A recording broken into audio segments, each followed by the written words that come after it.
بندے کو ملانے کا سبب ہے، اور یہ بندہ حق پہ زندہ ہے۔ اور حق کیا ہے؟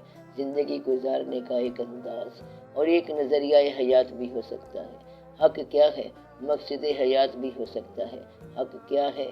صفت بھی ہو سکتی ہے، محبوب ظاہری بھی ہو سکتا ہے، محبوب باطنی بھی ہو سکتا ہے، اور خداوند تعالیٰ بھی ہو سکتا ہے، اور خدا کے رسول صلی اللہ علیہ وآلہ وسلم بھی ہو سکتے ہیں۔ موت کیا ہے؟ حق سے بندے کو ملانے کا سبب۔ موت سے ڈرتے نہیں جو جاگتے ہیں نیم شب۔ رات کو جاگنا شروع ہو جاؤ تو موت کا ڈر نکل جائے گا۔ تو جس نے اپنی رات بیدار کر لی اس نے موت کو کنکور کر لیا۔ جو دن کو سو گیا رات کو سو گیا اور سو ہی گیا، بس وہ مر گیا۔ موت سے بچنے کا طریقہ ہے کہ رات بیدار ہو جائے، کیونکہ رات کو کوئی ایسا وقت ہوتا ہے کہ ماضی حال اور حال مستقبل بن جاتا ہے۔ روشنی کائنات کی خوشبو، چار سو حسن ذات کی خوشبو، فاصلے وقت کے سمٹتے ہیں جب مہکتی ہے رات کی خوشبو۔ نیم شب کا کوئی لمحہ ایسا ہوتا ہے کہ ماضی حال میں آ جاتا ہے اور حال مستقبل میں بیٹھا ہوتا ہے، اور زمان و مکان کی گردش رک جاتی ہے۔ اس لیے ان لوگوں کو جو جاگنے والے ہوں، شب بیدار ہوں، ان کو نالہ و آہ سحر گاہی دونوں ملتے ہیں، بلکہ دونوں ایک ہی چیز کے نام ہیں۔ ایسا آدمی موت سے بچ جاتا ہے جس آدمی کی زندگی کے 2 کنسیکیوٹیو ڈیز جو ہیں وہ آئیڈینٹیکل ہوں، وہ موت سے نہیں بچ سکتا۔ بس جس کے 2 دن برابر گزرے، یعنی کل اور آج کا دن برابر گزرا، اس پر موت کا ڈر آ ہی جاتا ہے۔ اس لیے کل کے دن سے آج کا دن مختلف کرو۔ کل جو بنایا ہے اسے آج توڑ دو تو موت سے بچ جاؤ گے، اور موت کے ڈر سے بچ جاؤ گے۔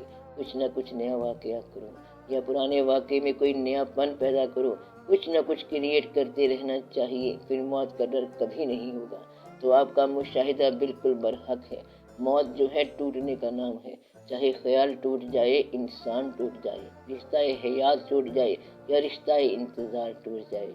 سب سے خوفناک وہ موت ہے جب رشتہ انتظار ٹوٹ جائے، یہ زیادہ خوفناک موت ہوتی ہے۔ ورنہ انتظار قائم ہو تو وجود کے مرنے کے بعد بھی انتظار قائم رہتا ہے۔ اگر انتظار نہ ٹوٹے تو انسان موت سے بچ جائے گا۔ انسان ہمیشہ موت ہی سے تو بچا ہے۔ کمال تو یہ ہے کہ آپ آج کے انسان ہو، اور آپ کا سارا عمل ماضی کے انسانوں کا علم ہے، اور وہ سارے انسان موت سے بچے ہوئے ہیں۔ آپ کہتے ہو کہ ہم آزاد ہیں، مگر آپ کی کوئی شے بھی آزاد نہیں۔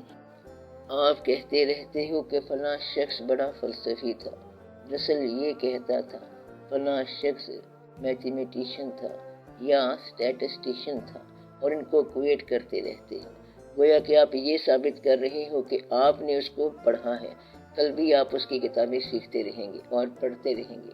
گویا کہ اس آدمی کی بادشاہی دیکھو کہ مرنے کے باوجود بھی نہیں مرا، اور آپ زندہ ہونے کے باوجود زندہ نہیں ہو۔ گویا کہ یہی زندگی ہے۔ آج کا انسان ثبوت دے رہا ہے کہ ماضی کا انسان مرا نہیں ہے۔ ماضی بہت شاندار ہے۔ کوئی پیغمبر کیوں نہیں مرا؟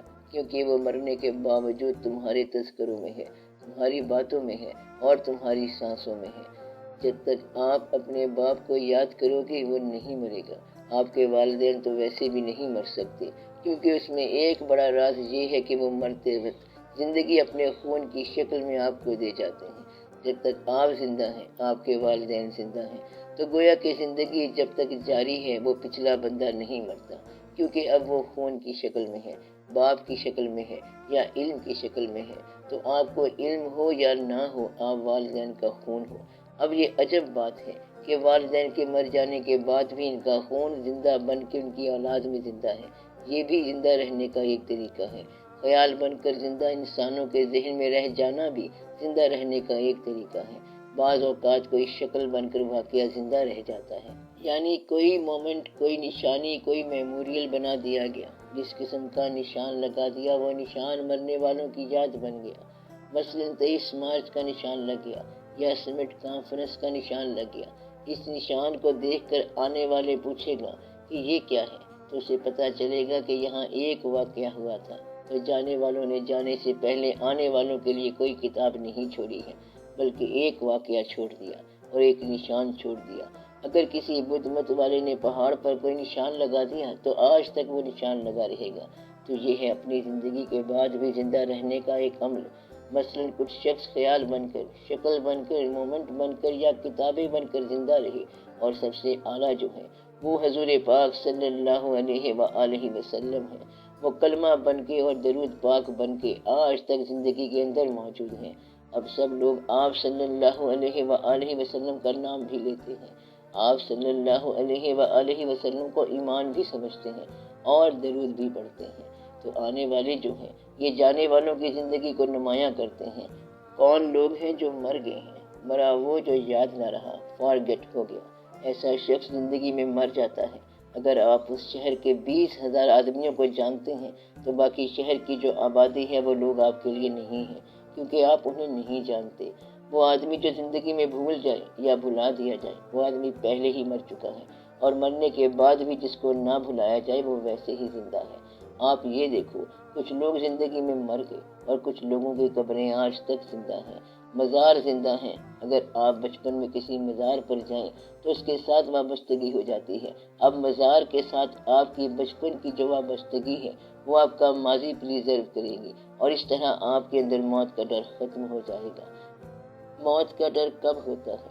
جب کوئی واقعہ زوال پذیر ہو رہا ہو، اور اگر آپ کسی ایسی جگہ جا رہے ہیں جو ہمیشہ سے ویسی ہی جگہ ہے اور ہمیشہ سے وہی خیال موجود ہے، جیسے کوئی آستانہ یا مزار ہو اور اس میں تبدیلی نہ آئی ہو، بلکہ وہ مزار بہتر سے بہتر ہوتا جا رہا ہو، تو آپ کا خیال پریزرو ہو جائے گا۔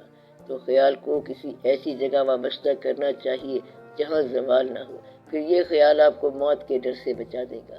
اسی طرح اگر خیال خدا سے وابستہ ہو گیا تو یہ خیال ایسا خیال ہے جو ختم نہیں ہوگا، اور آپ کے اندر سے فیئر آف ڈیتھ نکل جائے گا۔